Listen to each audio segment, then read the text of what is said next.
Do you want to touch it? Do you want to touch it?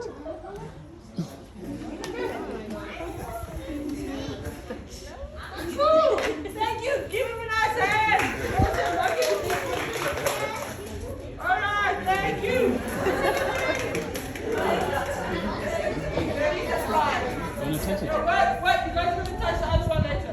Right, guys. So this is bull.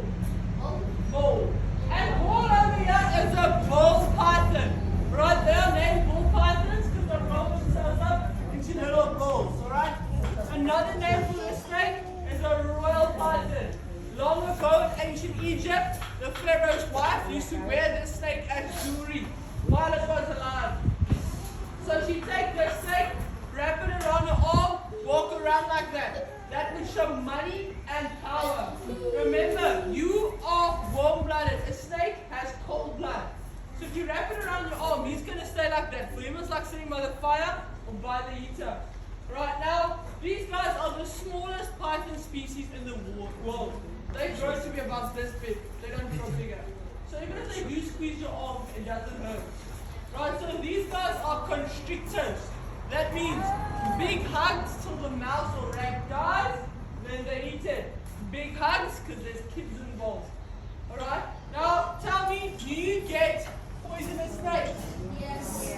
No. You get venomous snakes. So if something is poisonous, it means you can't eat it. And you can eat a snake.